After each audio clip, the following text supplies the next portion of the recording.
Salubonani bafundi bogwalo lwesikhombisa. Ngiyathemba ngilifica liphilile, angitsho.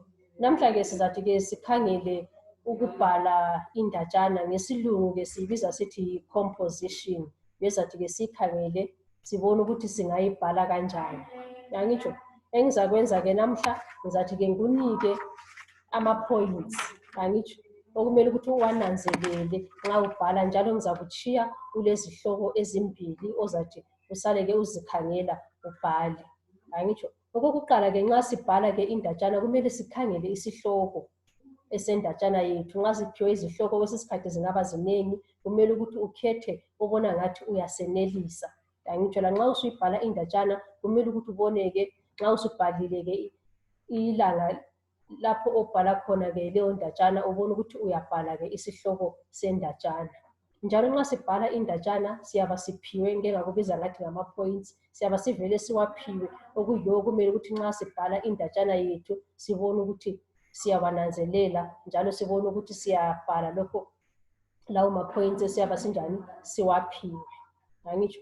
Okunye ke kumele ukuthi sokunanzelele ukuthi lathi siyenelisa ukuthi siyengezelele ama points endatshana. Ungaphongu ukubhala wona lana kuphela owaphiweyo, kodwa lawe uyenelisa ukuthi uyengezelele, kodwa kumele ubone ukuthi ayahambelana lesihloko leso uyaba ubhala ngaso ke indatshana yakho. Angitsho. Okunye okuqakathekileyo ke nxa sibhala indatshana kumele sibone ukuthi indatshana yethu ke siyibhala ibe lezigaba. Sibe lesigaba sokuqala, sibe lesigaba sesibili, esesithathu, mhlawumbe singaba lesigaba sesine. Kodwa kumele ukuthi sibone ukuthi ngesigaba ngesigaba kukhona esikubhalayo. Angitsho, singabi siphinda sesibekwazi ukuthi kusigaba sokuqala sibhalani, kusigaba sesibili sibhalani, isigaba sesithathu sona silani. Angitsho. Njalo sinanzelele ukuthi nxa siqalisa indatshana yethu silendlela yokuthi sibingelele ngayo, bese silandela ngezigaba. Ekucineni ke sibone ke ukuthi ke njalo siyiphetha kanjani indatshana yethu. Njalo nxa sibhala ke indatshana sibone ukuthi ke sisebenzisa ulimi olumnandi. Singasebenzisa ke izaga, sisebenzise amabala ahlakaniphileyo ukwenzela ukuthi okhangela ke umsebenzi wethu laye nxa ebala indatshana yethu esiyabe siyibhalile abone ke ukuthi uyayikholisa, ukwenzela ukuthi ke sithole imiklomelo yonke ekwanileyo. Angitsho. Right.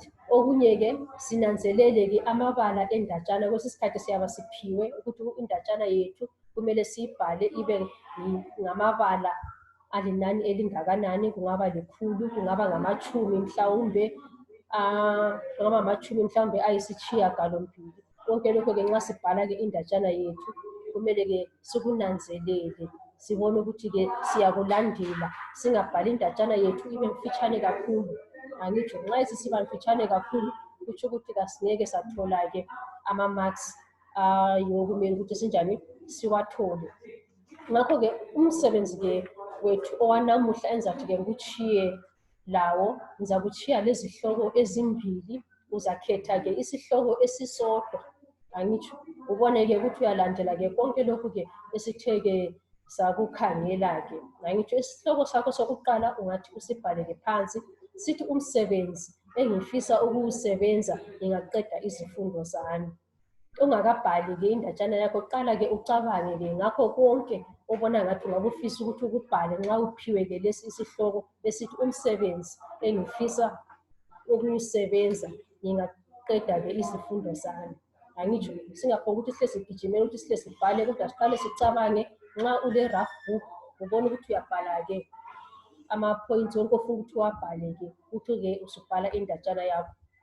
Eyinye ke ongayikhetha ke yesibili ithi indawo enhle engake ngayivakatshela. Angitsho, uqale ke ucabange ukuthi kanti yiphi indawo owake wayivakatshela owayithandayo njalo wayikholwa, ukuthi ke usubhala ke indatshana yakho ke. Indatshana yakho ke ayibe ngamabala phose 100. Angitsho, akutsho ukuthi kumele ukuthi uzowabale wonke 1 kodwa lawe nxa uyikhangelele indatshana yakho kumele ubone ke ukuthi indatshana yakho ingaphose ibe ngamabala 100. isifundo sethu ke esanamuhla ke sizathi ke siphelele lapha esimayelana lokubhala ke indatshana.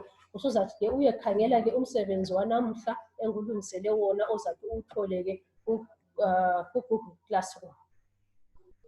Lisale kuhle, sizabonana ke njalo kusasa silesinye isifundo. Kulungile, lisale.